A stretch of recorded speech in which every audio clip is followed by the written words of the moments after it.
Okay, so today we are going to be discussing endotoxins, which are the a subtype of toxins present exclusively in gram-negative bacteria, and they are released by the gram-negative bacteria, and they are structurally actually lipopolysaccharides, which means that they have a lipid component and a polysaccharide component. This lipid component, which is the lipid A, is the actual toxic part, and this part, lipid A, is not released from the cell until the death of the cell, and the exception to this occurrence is the Nasseria meningitis.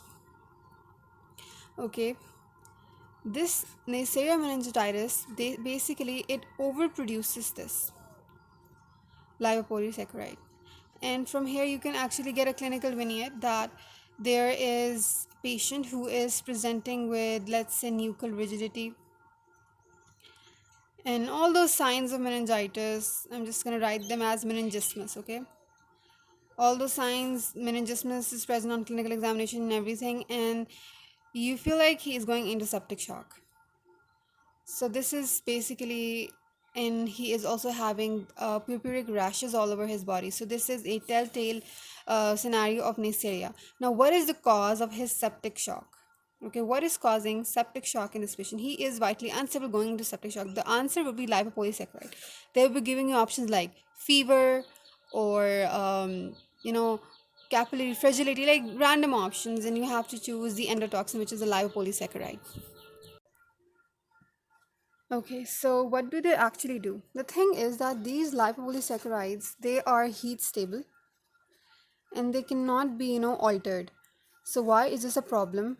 They cannot be altered by heat or chemically, because if we are somehow able to alter a chemical, a toxic chemical produced by bacteria, we can, make it convert it into a toxoid, which is not pathogenic anymore, but it is immunogenic and it can be used in a vaccine. So since they cannot be altered by either chemically or by heat, so that is why we don't have any vaccine for these organisms. We have vaccines, but not toxoid vaccines. I'm really sorry for that. They cannot be converted into a toxoid. Okay. So the thing is that what they do is that they overactivate macrophages and they induce a very strong immunogenic response, and that can lead to disseminated intravascular coagulation because of capillary damage and activation of Hageman factor, and hence, so basically the take home message is that the main thing is that they are present in gram negative bacteria, they can be released from the cell, and they are heat stable, they cannot be altered. And always remember Neisseria meningitis, because you are, there's a very high chance of getting a scenario with septic shock and a patient of meningitis, and they're going to be asking you about the lipopolysaccharide. Okay, so that's it.